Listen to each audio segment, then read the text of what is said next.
Welcome to a bonus series on the Life Giver podcast.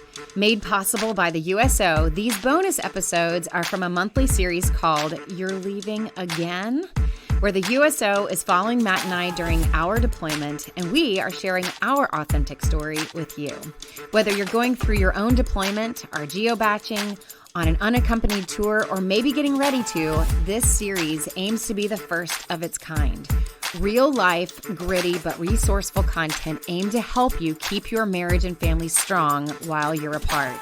So whether you're a military spouse or a service member, this series is for you. So sit back, grab a cup of coffee, or head outside for a walk and listen in as Matt and I share what we are learning apart with you. Hey, everybody. Matt is not here with me right now for obvious reasons. If you've been following last month's webinar that we did, we talked about the tension before you go. If you guys have not watched that, I would encourage you to go back to the USO dashboard for this series, and you'll see we talked about all the ups and downs and all the emotions that you go through before you rip the Band-Aid, which is what we're going to talk about today. So obviously, the Band-Aid has been ripped and Matt is en route. And so he's not in a place where he can join us today, but especially if you are a service member or if you're a spouse that was really looking forward to hearing Matt's perspective, I'm going to be sharing some of the notes and some of the things that he wanted to relay today. He'll join us for that next one. And we're going to make sure that this is just as much for everybody watching. And this is for the service member. It's also for the spouse. This is a family perspective on all of that. So Matt and I did lots of talking in the last several weeks since the last webinar. And I'm really looking forward to spending some more time with you guys today. So we use that phrase, ripping the Band-Aids. If you've not heard that phrase before, I had to ask my kids this morning, like, do you guys know what that phrase means?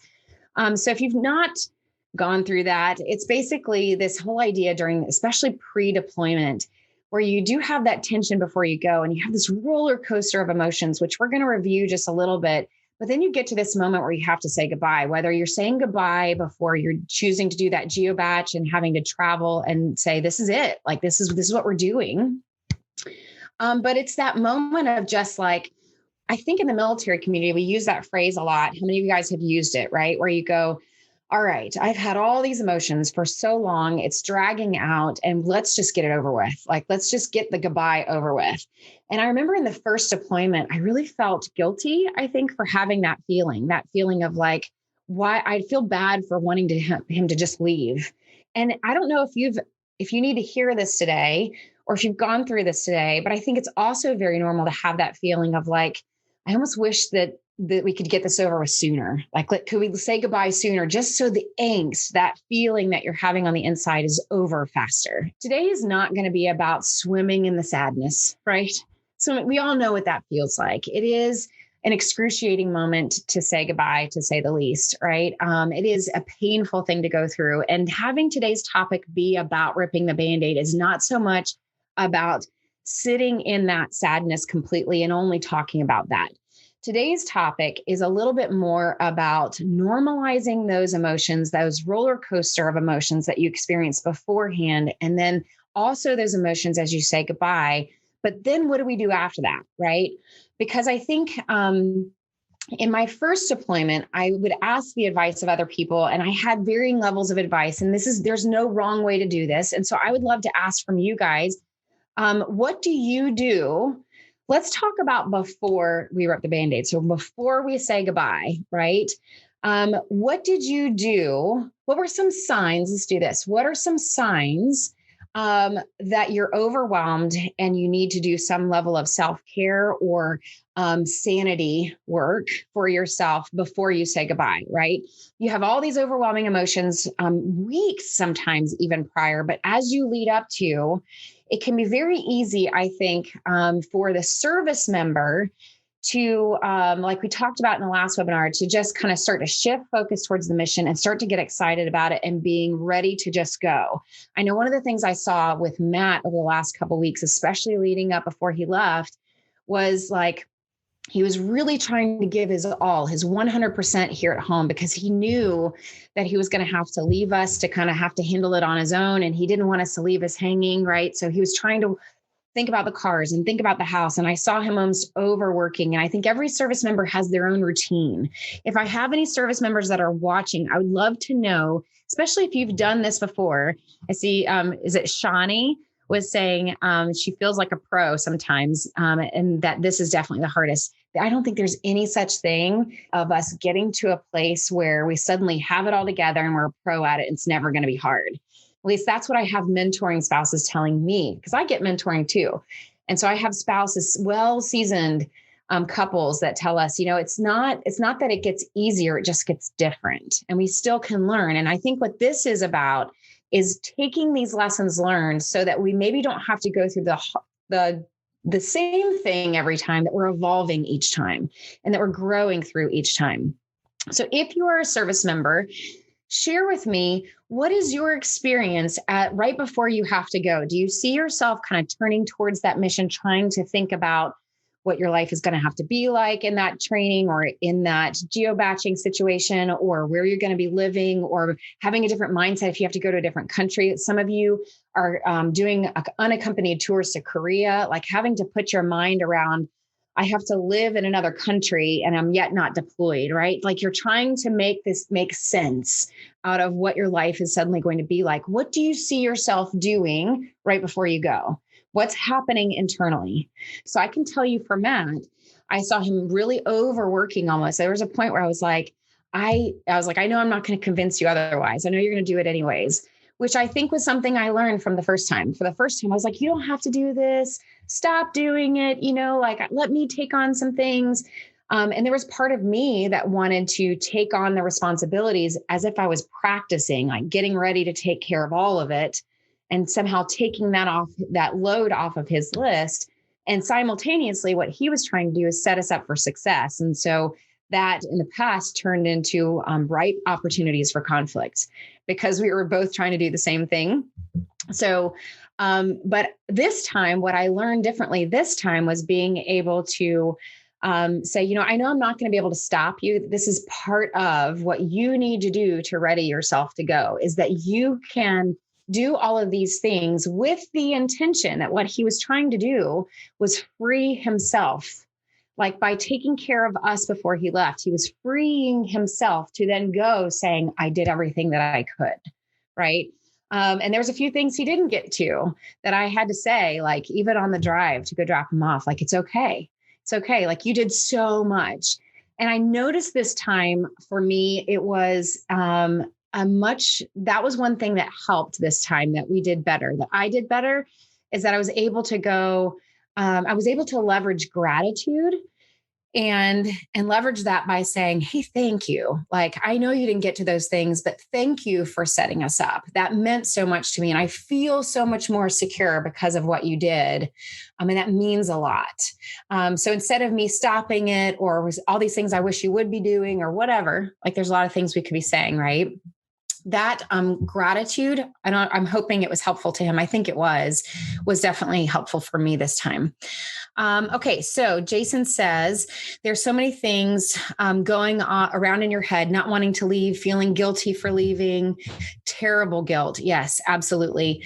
Anxiety of whether everything will be okay. What's work going to be like? Will I come home on time? Will I fail? Will I succeed? So many things. So I want to talk about that, Jason, here for just a minute, because I think it's really easy to think that since I'm the military spouse that's here today, that we're only going to talk about the spouse perspective. And we are going to talk about that. But I think the overall goal of this whole series is to talk about the family and talk about both sides, because we want to both do it better, right? So I want to talk about that, Jason, for just a minute, and talk about what's going on in that service member, because and there's a lot of service members that don't share that, Jason, that don't actually verbalize out loud all of that push and pull. When I had a chance in 2015 to go travel with the Secretary of Defense, and it was only for 9 days, but Matt and I used that trip as an opportunity just for a split moment, for like a small window of time, to use it as an experiment to go, okay, we're switching roles. All of a sudden, he was at home and he was having to receive household goods the day I was leaving. We had just PCS'd, and the timing of all of it could not have been more perfect. So here he was receiving household goods by himself, helping the kids transition, looking into the new school, all in the 9 days that I was going to have to go. And I am the one that's going overseas. I'm the one trying to get all the visas together and envision what we were about to do and what I'm about to see. And I'm getting requests from the Secretary of Defense's office on what size armor plates I was going to need to wear. Like, I was in this place of like, oh my gosh, where am I going? And is this the right decision? And I'm leaving at a time that's like crucial for my kids and my family that I should be there to help. And so we used it as an experiment to switch roles and really sit in the pocket of understanding that for the first time ever and really paying attention to all those feelings. And so I say all of that, Jason, to say that I remember Matt telling me, like, pay attention. This push-pull feeling that you're having, this I want to go and I wonder what it's going to be like. And I think it's going to be interesting to see these other countries, to see these other cultures, to see the coalition of other countries working with our service members, to see all the branches working together. That was exciting. That was something that was really exciting. But I also had this terrible guilt of leaving my family at home during a very vulnerable time. And so it can feel like your head is in a million places at once. And so I think for those of you who are service members, you being able to go, like, to be able to express that before you go, to be able to go, I want to be here so bad. And I hate that I'm leaving. And that's hard to say, because for most of you, probably for all of you, tears well up, right? And it makes you so vulnerable to allow yourself to sit in that pocket. And I know there were so many times over the last couple of weeks, Matt would tear up and then I would tear up, and then we're like, no, not right now. We made a joke in the last 2 weeks that we were like, can we schedule the breakdown? Like, let's just schedule a specific day and a specific time when we're going to have our breakdown, where we can have a big family cry. And that's when it will be. And what's funny is we kind of kept pushing it off. Like, is it today? No, it's not today. It's tomorrow. And but that was our way of kind of like, he would have those moments of going, I don't want to go. And I'm feeling all the feelings of what I'm leaving and the things that I'm going to miss. And I think, Jason, that was one of those things that we kind of had to just sit in the pocket of that for a second. You're going to hear me say that all the time, sit in the pocket. And I'm not going to apologize for saying that a lot, because I hope you actually adopt it, because I think one of the biggest things as military couples that we both do on both sides is we fail to sit in the pocket, okay, of our emotions and what's difficult, because so much of what we're going through is so hard that it feels like it's too much to process, right? It's too hard to process. And so when you're in that moment of feeling that weight of the emotions of what you're leaving, you don't want to sit in the pocket, because it feels like you're going to get lost there and you're going to get overwhelmed. It's the pocket, Jason, he's asking, is it pocket of mindfulness? It does take mindfulness, but I'm actually talking about sitting in the pocket of some of the tough emotions. It's sitting in the pocket of, I'm not necessarily saying negative emotions, because I'm not saying that we're kind of spiraling into this negative place. I'm saying that I think as military families, we run the risk of not feeling our emotions enough. Okay. There's two kinds of people. If I could simmer it down into like super simple language, like oversimplifying it, I would say there's two kinds of people. There is the person who sits in the pocket too much, like walking through the swamp. And that's what we're usually afraid of. We're going to be walking. It's like walking in rain boots through the swamp, where your boots are just getting stuck in the mud, right? And you just feel like it's taking so much effort to go step to step. And that's what I think we're afraid of sometimes, of sitting in that pocket of the negative emotions, the sadness, the guilt, the fear. And it's scary to go there, because if you go there, it is like, it's overwhelming. And by the way, those emotions, Matt and I were also talking about this. We had a date day out, and we were talking about we kept tearing up. It would come up and then we'd push it down. Right. And that's what I'm meaning. Like, we weren't sitting in the pocket of the feelings because we didn't want to burst into open weeping. Right. And that's understandable. Like, there's a time and place for that. Right. But then we started talking about it, and we were like, you know what? These are the same feelings of grief. Right? These are the same feelings of grief. And most people who struggle with grief, which is a majority of human beings, we struggle with grief because we feel like we're going to feel the emotions and get stuck there, that they're going to be so overwhelming that we're never going to come out of it. And so that's the pocket that I'm talking about, Jason, of sitting in the pocket and not being afraid to process those feelings. The key here is that we need to not live in the pocket of those feelings, right? And so grief is actually more like waves hitting a toddler, like ocean waves hitting a toddler. Whether it's the grief of losing someone, processing the grief of losing someone, maybe those of you who've lost service members and you deal with survivor's guilt. We have so many service members who have not processed that because we're afraid to tap into the emotions because it's going to be so overwhelming. We're going to get stuck there forever. When grief is actually more like overwhelming waves that are like hitting a toddler. To that toddler, those are big waves, right? And if you haven't been to the beach for a while, those waves are like every fourth wave is like the bigger one, right? And so sometimes waves are like, they're different in severity too. But the key here is to remember that you can have a wave of emotion hit you and then it subsides. And then that wave might hit you again, but then it subsides. And that happens previous to us separating too. And that's all it is. It's grief. It's losing the connection. It's losing the closeness. It's losing the nearness of the person that we're saying goodbye to. And that's why it's hard. It's hard because I love this person. I'm not wishing this on our family. It's just something that's happening to our family, and we have to figure out how to navigate through it.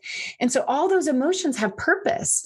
And so one of the things I kept thinking about was the only reason why I'm having all these emotions is because I love so much. And so so remember when I said there's one person that kind of sits in that pocket and really struggles to get out of it, you tend to be somebody maybe who sees all the negatives or sees all the problems, sees all of the stress of it all. And that's kind of like your baseline.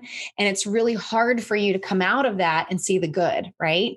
Well, we have another kind of person that usually just skips over the surface. And I think that if I were to simplify it down, like we're one of those. So I'd love to hear in the chat, which one are you? Are you somebody that tends to kind of swim in the negativity and you have a hard time getting out of it? Or are you the kind of person that just would rather just see the positive of everything, maybe not tap into and process your feelings? That feels a little overwhelming or it feels overly negative. Tell me in the chat thread, which one do you lean towards? Because we all lean towards one or the other. I would say that I tend to be more of an optimist. And so I sometimes have to like force myself to kind of sit down and journal out all of my feelings, how I'm feeling, so that I can actually find my words and figure out like, what is it that I'm actually feeling here? And then I wouldn't say Matt is the pessimist, but he can tend to, because we kind of have learned to practice this on both sides, and we're getting better and better at it. So tell me in the chat thread, which one do you lean towards? A swimmer here. Shawnee, are you meaning more of the swimming in the pocket? Swimming? Is that what you're saying rather than the skipping over? Let's see. Others swimming in the emotions. And interestingly enough, we marry our opposite, right? We tend to marry our opposite. Very true. Like an optimist sometimes will marry a pessimist. An introvert will tend to marry an extrovert. It's very true.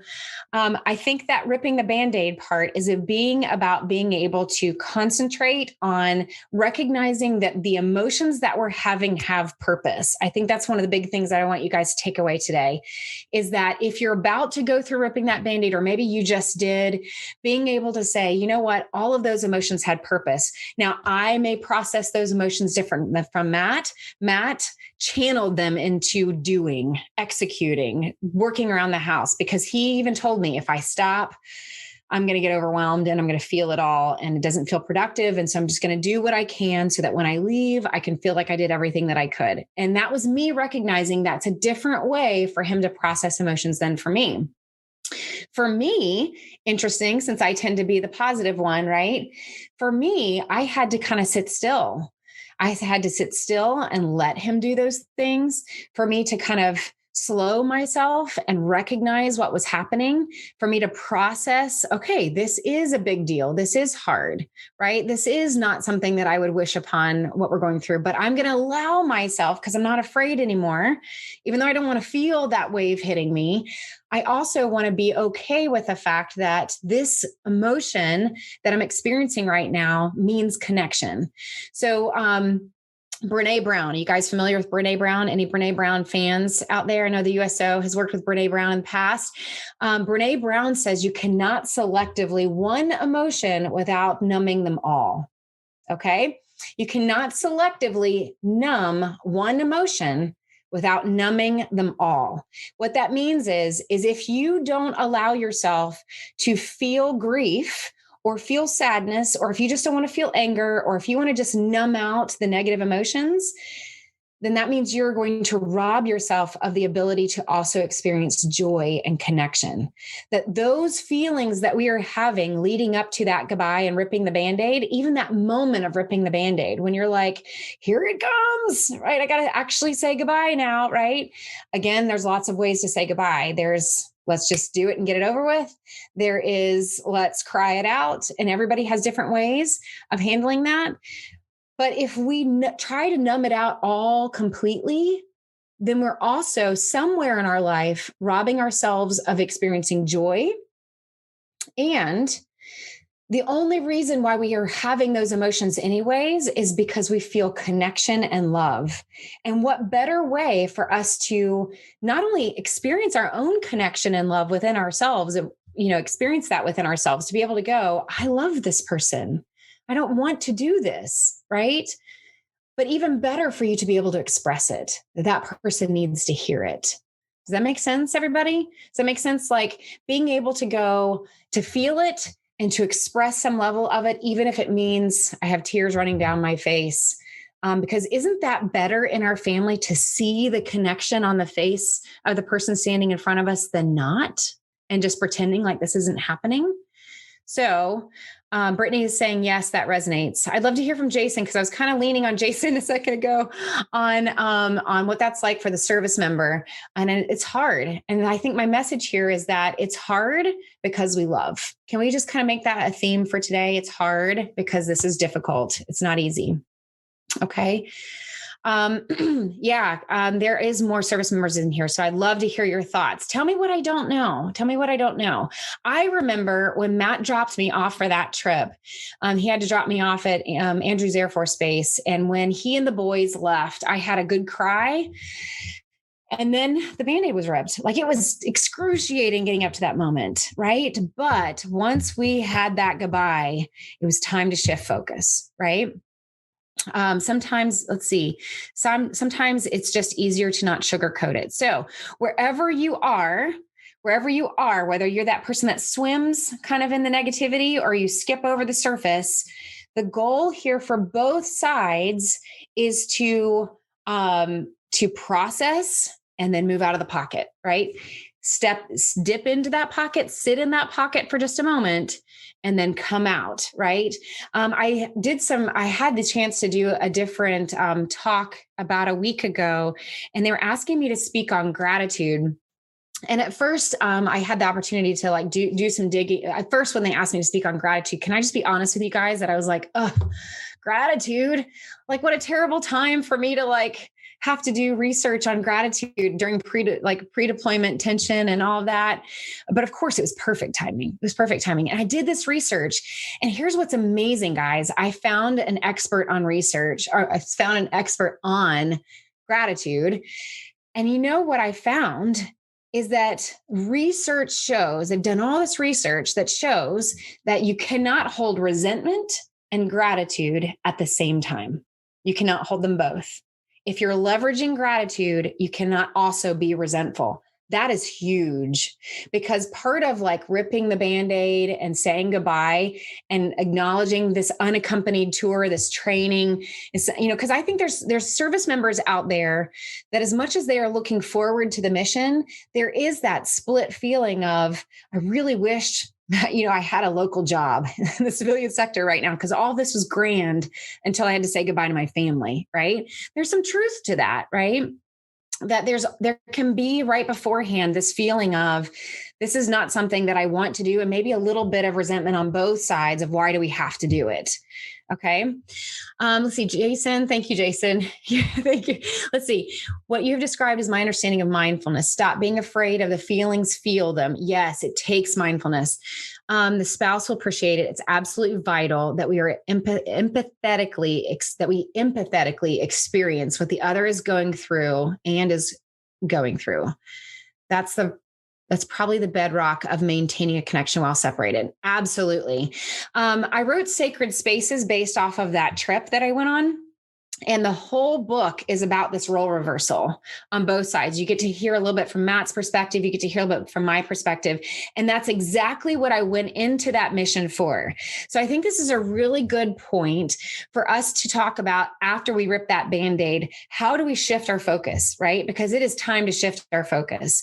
And that's what I needed to be able to do, to be able to look at that. Look who joined us, guys.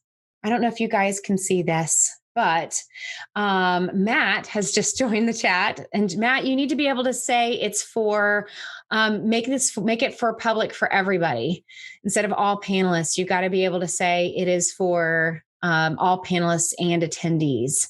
So he said, it enables us to deeply appreciate those people we often take for granted. Okay. So part of that trip, hi, I just want to take a moment and say hello to my husband, who isn't here, but is here. So it wouldn't be the perfect webinar for him to not surprise us and for me to not also say hello. So see the smile that just came on my face? It's called connection, everybody. It is called connection. Okay, so here's the thing. That book that I wrote, and this is not a plug necessarily for the book, but I just want to say, I want to make a point to Jason's point that a lot of this is about empathy. It's about pausing for just a moment and being able to listen to your spouse's perspective that is very different from yours, right? And be okay with it being different from yours, that we're both going to express those feelings, and because we're about to go on two totally different adventures, right? And so we're going to have two totally different sets of emotions about that. Different kinds of fears, different kinds of excitement, different kinds of anticipations and expectations. And because of that, we need to be able to leverage empathy, which is the ability to sit in someone else's shoes and think for a moment, what is it like for that person to feel what they're feeling? And then out of that, give grace, right? To give grace somehow in that. So very good. Okay. So we're going to take a second and we are going to shift and talk about, all right, how do we get mission minded, right? Because I remember in my first deployment, I had wonderful mentors, and I'd love to hear from you guys. Tell me when you say goodbye, and this is going to be for the spouses, because I kind of leaned on these service members for just a second. I want to hear from you guys. How much time do you give yourself before you start to shift focus and create some new goals and get mission minded? Because as spouses at home, it's important for us to be mission minded too. You have a mission too, and your world doesn't stop just because they go on a mission that's very different. Right. So I know when Matt has to leave, once he could say goodbye, he's mission focused. Right. And it's very common for service members to kind of start checking out even way before that. You start to see them kind of checking out, readying themselves, because to Jason's point, you're living in two different places at once. I know we had another service member in here as well, so I hope I'm not missing any comments if you're another service member that's sharing. But you're in two different places. So sometimes you're going to be checked out and sometimes you're going to be very present. And sometimes you're going to be checked out and sometimes you're present. And as you get closer, you're kind of shifting your mind mission focused. And I know for Matt, it was a little bit easier to be able to just shift his perspective. As soon as that goodbye is there, right? He has to be on mission. That doesn't mean that he doesn't check in, right? Doesn't mean that he doesn't check in. Let's see.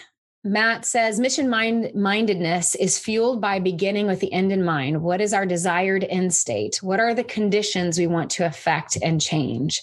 Mission-mindedness is fueled by beginning with the end in mind. So if we're going to be mission-minded, right? We had so many conversations about this, he and I, in the last couple of weeks, talking about like, all right, I even remember this moment where I said, okay, we've been feeling all these emotions. What are we excited about? We've got to shift our focus, right? We sat in the pocket. Now we need to think about not just the positives, but what are we going to be about? And that's kind of, I think, what Matt's talking about. He's saying, what is the end in mind? Where do we want to be? Who do we want to become? How do we want to grow? And that was one of the reasons why we were like, all right, let's talk about what we are excited about. And yes, we talked about the adventures on both sides. He talked about how his was a lot of that beginning with the end in mind. He talked about what he wanted to work on with the kids. And we'll get to that in just a minute. He talked about a lot of his, mindfulness on wanting to self-development, the books that he wanted to read, the time he wants to get to work out. COVID kind of wrecked a lot of people's plans when it came to like physical fitness goals, right? And that's something that I know both he and I were excited about. So we started talking about like, where do we want to be in 6 to 9 months, even a year from now, past deployment, past this time of separation? Where is it that we want to be, right? And who do we want to become? And who do we want to become together? And then backwards plan is what he's saying, right? Backwards plan. What's your desired end state? And then what do we need to do so that we actually reach those goals, right? So great. All right. So you guys are doing a great job in the chat thread. Let's see. Jason says, my struggle while gone has always been to resist saying, just make the mind, in reference to the kids. I need to recognize that she has 10,000 other things sucking away her energy. Great job, Jason. Good job of being able to be empathic, right? Let's see. Heidi, for me, it's 1 to 2 days. And for my service member, it's right after he leaves. Very good. Okay. So when I was talking about how much time does it take, right? Heidi's saying it takes her a couple days. And that's different too, right? So for the service member, as soon as we say goodbye, they can be on mission. Whereas I think for us back at home, it kind of like takes us a little bit, right? It takes us a little bit. I would agree that I tend to crash a little bit. I did in the last week have this thought that one of the things that I tried to do this time that I wasn't able to like stick with it, but it did make a difference when I tried. Okay. I started to think about what are the things that after he goes that makes me feel better, what are the things that I'm looking forward to starting? Like I knew I wanted to get back to my physical fitness goals. I wanted to be able to have that alone time to be able to process my thoughts and journal and whatever. And so I started thinking about those things. And I had this thought like, why am I not doing that now? Unlike some of the most difficult weeks when I probably really need those things, right? So I actually tried to implement this time a little bit better. Those things that I knew that I was going to kind of create as my new routine, I tried to implement them before he even left. And that actually, especially the days I was able to do it, made a huge difference. And I remember having this kind of, I'm going to make a note of this, is what I said to myself. I'm going to make a note that this actually made my day better. And that if I can do this more, then it actually sets me hopefully up for more success after he goes, because I'm going to want to do it that much more.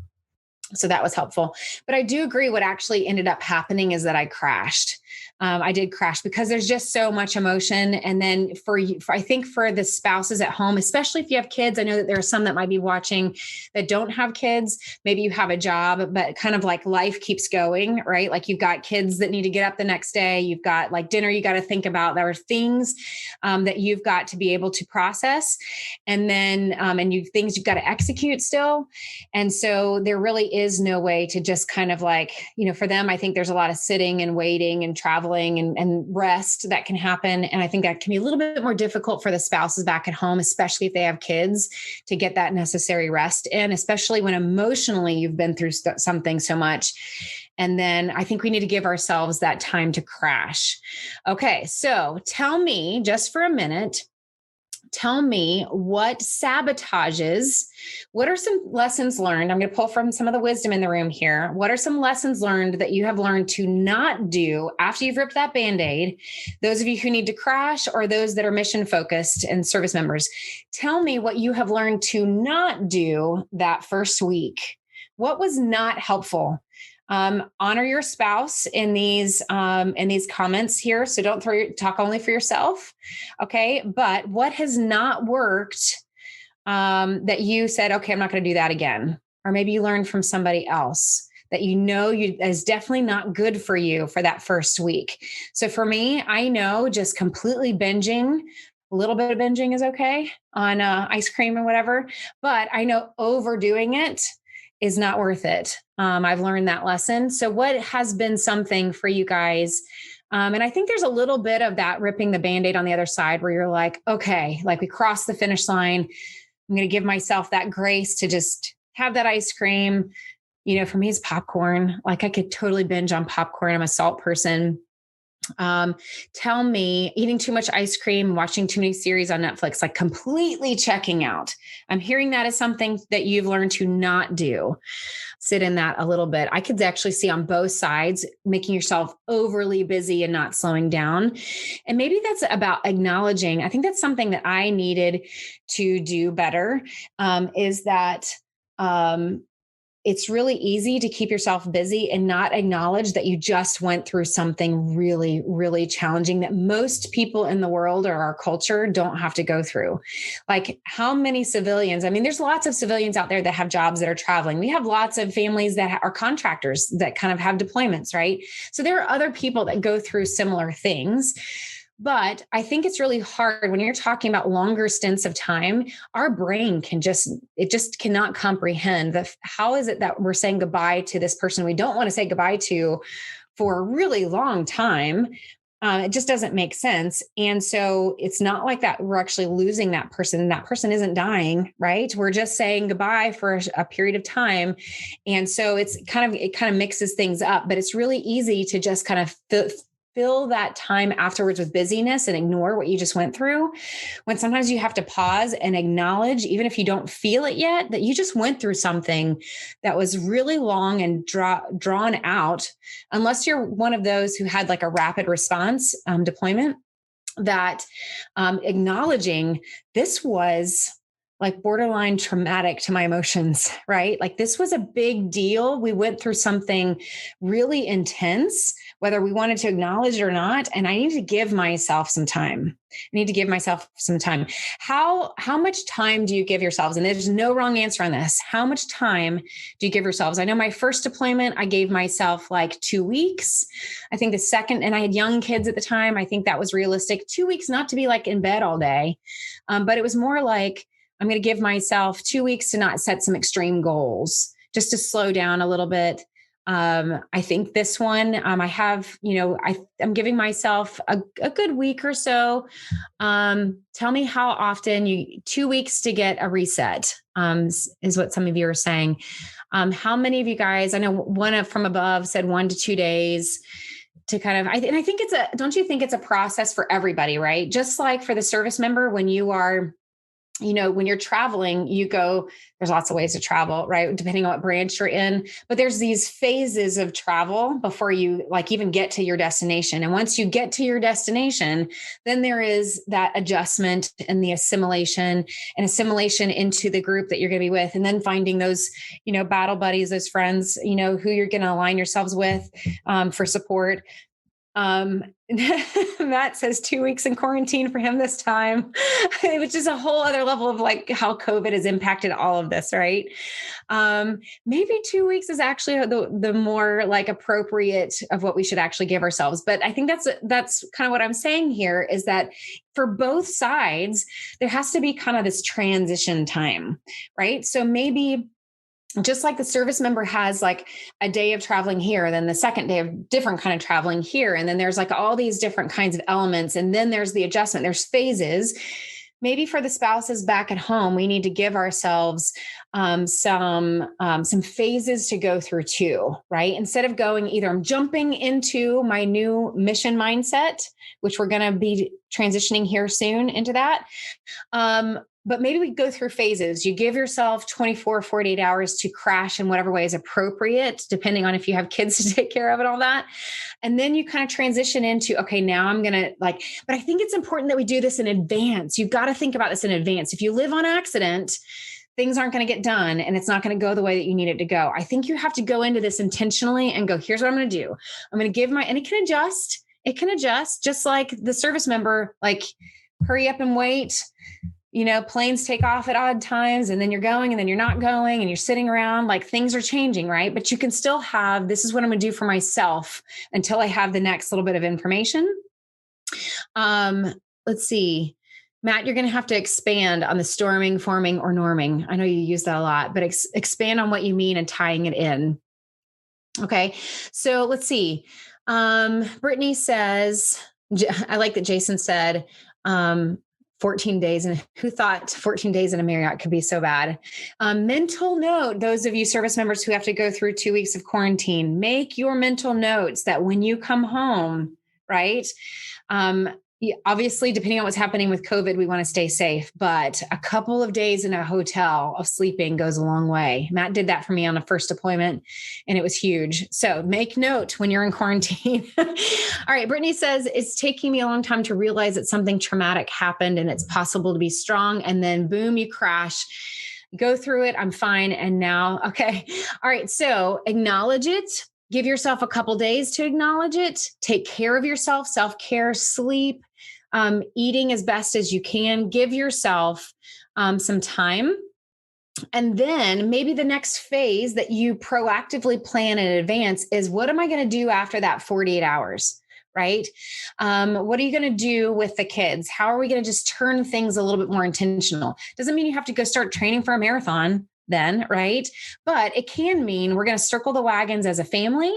One of the things that we plan to do with the kids, that I plan to do with the kids, is sitting down with them within the first couple weeks and sitting down and going, okay, what do each of you need? Now I have older kids, they're teenagers, but I think you can do this with small kids too, is being able to go, all right, let's see, what can I talk with my kids about and go, what do you need? What do you need? And what do I need?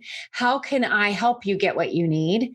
So if I have a kid that's like, I really just need to check out a little bit and not think about it, that's good to know, right? I asked my kids this morning, like, what do you need tonight to look like? Right? So, and I'm going to try to do that for the first couple of weeks. What do you need today to look like? Now, my kids can take advantage of that and go, video game time. That's what I need. And you know what? This is a grace period. And so we might be a little bit more relaxed as long as we're taking care of schoolwork and all of those kinds of things, to offer that grace. But the point here is that we have these phases that we go through that help us evolve to the place where we can then be on mission. Does that make sense? Right? So I think spouses especially need to work a little bit more on what is your proactive plan to, especially those of you who are the personality that are going to kind of sit in the pit, right? That sit in the pocket too much. Because if you're not careful, some of you can kind of get stuck in the negativity, and some of you struggle with that loneliness. Some of you struggle with the negativity of it. And then if we're not careful, we get stuck there and we build a house there, and then we're not experiencing joy and connection in our life. So we have to proactively plan. Goes back to that gratitude that I was meaning before. How am I going to now shift focus and actually leverage gratitude to shift focus into a better place where I'm now going to be on mission? Okay. All right. Let's see. So a couple of you guys had said it takes you a couple days. It takes you, now I want to hear, those of you who are either in a deployment, we kind of touched on this briefly in the last webinar, but now I want to hear from you guys. What is your mission mindset? Because I think that you have to have, like Matt and I talked about in the beginning, being able to go, what is it that we're looking forward to? What is it that we're going to do? And then being able to decide for ourselves, like, when do we start that? Like, I know one of the things that Matt said as he was walking out the door was that he was going to start then doing his best to eating healthy because he was ready to kind of start doing that. I'm wondering how that's going traveling, because finding healthy food is definitely difficult, but that's part of the adjustment, right? The point is that you have the goal and that you have the intention, and then you can adjust as you need to go. So we already have some missions coming in. Share with me your missions, because I'm learning from you guys. I want to hear your missions. Okay, Shawnee, I'm gonna challenge you, and I know that you're just be joking, but there are so many out there that would give that answer of my mission is survival, right? So I know that you're just joking on that because you got LOL on there, right? But I'm going to challenge you for the sake of everybody else that might be listening, even those that are listening after this is not live anymore and it's recorded. I want to hear from you. Dig a little deeper and tell me, see if you can expand on either what your mission has actually become or what you want it to become. outcome. How can you see your time as, even during COVID, those of you who are listening right now, who are, we're all impacted by COVID. I'm hoping someday someone will listen to this recording and it won't be COVID anymore, but it's a good chance it's going to stick around for a while. So let's talk about that for a second. For so many people, it can feel like survival, right? It can feel like just waiting for everything to happen to us. And deployment, trainings, unaccompanied tours, geobaching even can feel like this is just stuff that's happening to us.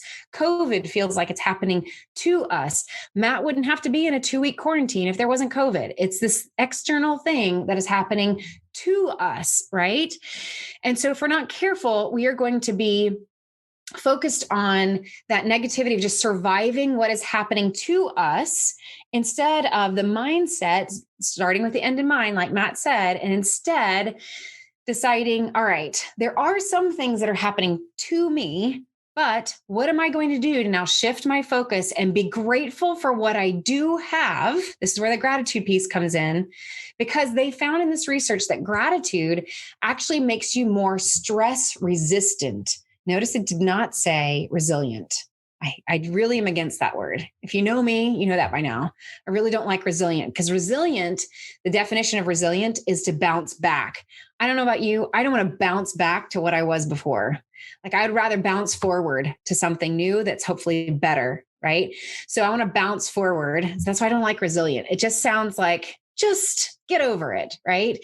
But this research actually said that you can be more stress resistant, that people recovered from stress faster, and they recovered from trauma faster when they practiced gratitude. Now, again, note that I am saying that gratitude is not slapping a Band-Aid on it, like skipping over the surface, like we talked about, and just being positive about everything and not paying attention to our emotions, because our emotions equal connection, right? We don't want to numb those out. So we've got to be able to process our emotions in a healthy way, and then we leverage gratitude. Do you see the difference? So I love that, Brittany. Step back, reflect, and reframe. So good, right? So good. So you've got to be able to process it and leverage gratitude. And it actually makes you more stress resistant, because again, you can't hold resentment and gratitude at the same time. And we can leverage the gratitude to help us make our new goals. So I'm going back to you, Shawnee, if you're still with us, and tell me, what can be your mission? What can we be grateful for? I am grateful for the time I get with my kids. I am grateful for the time that I get to spend having dinner with them every night. And so that means I can leverage that and turn that into my mission. My mission can be the tabletop conversations. There's these cards that you can get on Amazon. I will make sure to send the link out to it. But there's these tabletop questions, like dinner time questions, that you can just like pull out a card, and it's conversation starters that you can do with your kids. That can be part of your mission. That my mission, given my circumstances, this thing that is happening to me, I'm going to choose to be grateful for the things that I can see. And instead, I am going to focus on building my relationship with my kids and making that deeper. Make sense? Thank you, Laura. Oh, that was perfect timing. She put tabletopics.com is where you can get that. Let's see. Some of you are saying,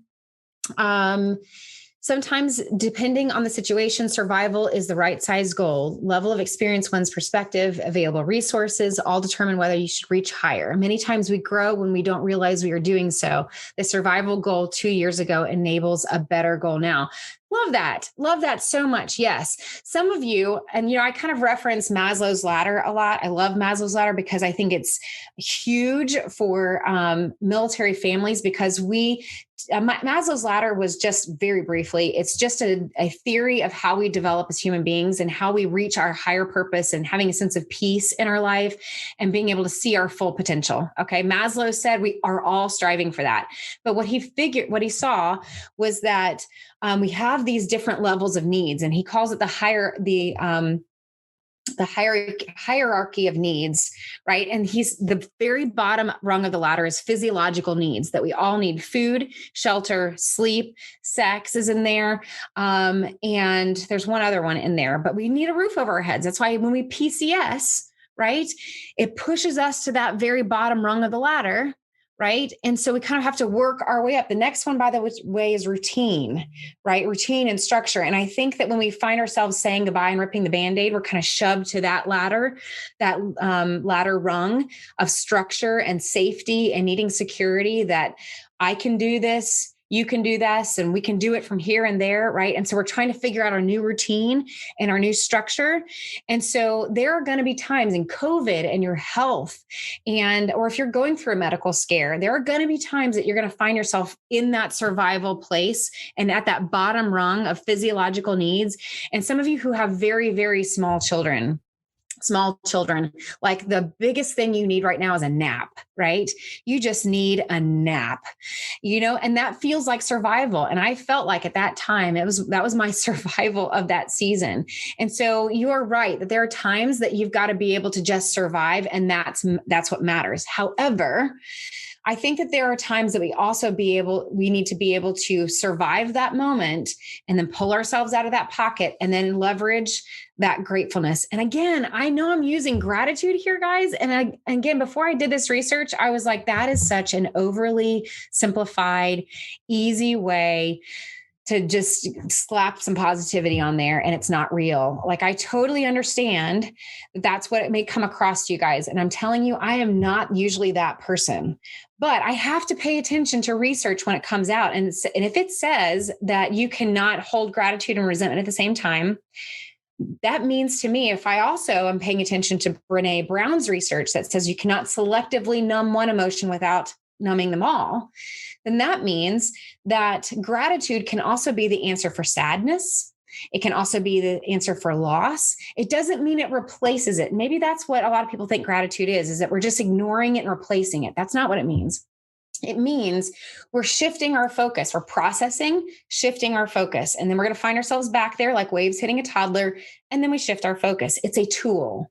Think of it like a tool. Okay. All right. So I want to hear more about your missions. What are your missions that you are facing forward on? I know Matt and I definitely did talk about then in just a minute, I would love to transition if there's questions. If you guys have actual questions, we're trying to pay attention to some of the questions that you guys put in your registrations as well. So I'll try to get some of those, even if they're a little bit off topic. Brian says that they tried a daily gratitude board, but the kids resented doing it. Brian, I just want to say, you know what? Modeling for our kids, we may not realize what they pick up along the way, right? So being able to model it, even if your kids aren't totally into it, they're still picking up on some things.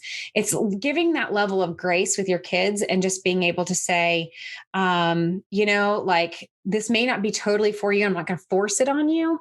But it is something that we're going to try to practice. So don't underestimate, as long as we're not forcing and over-regulating our kids, but introducing them to this tool all the time is definitely helpful. Okay. All right. Let's see. Some of you have, Brittany says she has a positivity jar. I think that's great. I've seen that work during deployments as well.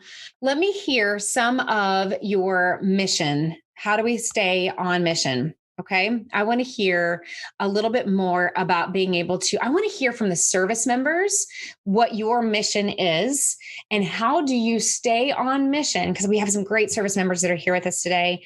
What do you do to be mission minded and still connecting back at home? Because I hear that as a concern a lot from spouses at home, that everybody's different, right? Everybody's marriage is different.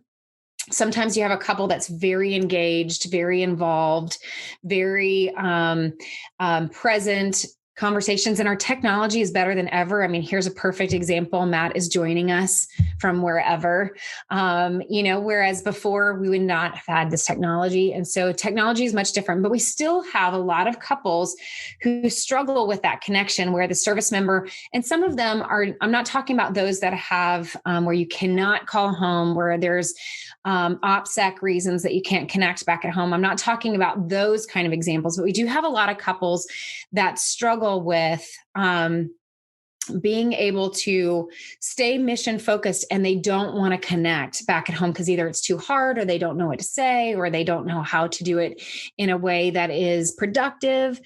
So I want to hear from the service members for just a minute about how do you proactively think about being mission minded and staying focused on what you need to focus on wherever you are and still stay connected back at home. And then I'm going to read this comment here. Carrie said that, going back to the gratefulness, that after she listens to her kids and gives them a chance to acknowledge their feelings, she then asks them to tell her what they're grateful for. That's a great idea. I'm going to leverage that. Thank you, Carrie. I'm definitely going to do that at the table. I had some, I think I mentioned this last time, but I had another person give me an idea where like every Thursday night for them was gripe night, where you get to complain and share whatever it is that you need to, and you're not going to get in trouble for your feelings, kind of thing. Great chance to decompress. And I think it's also, can I just say this to that point, that it is okay for your kids to see your emotions during all of this. Again, we don't want to swim in the swamp. We don't want to swim in that pocket forever.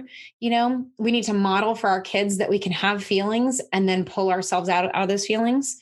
But it's really good and important for your kids to see that you have emotions too about all this.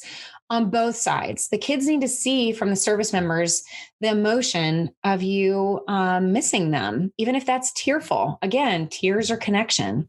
We don't need to push them down all the time. And that gives them permission to have feelings too. So don't be afraid to show some of those feelings. All right, Shawnee, let's see. She was the one that mentioned survival, so she's coming back. So she's got a second grader surviving virtual school. I hear you. I'm totally understanding surviving school dynamics right now is incredibly difficult. She has a 4-year-old also, though. Having patience for your kids, working on fitness, slowly doing a task a week, and then back to work in January. And so, yes, thank you for being able to also share what your mission is. That's what I'm reading that as. So you have this survival thing.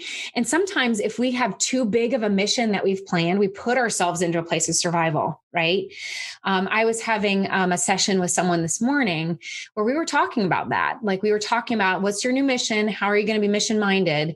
And there were so many things on her plate, and she was taking on so many things with the kids too, that there was no way for her to actually succeed at the mission. Right. So we had to kind of revamp it. We had to talk about, like, is this a realistic mission? What can we adjust here? What can the kids take on in responsibility?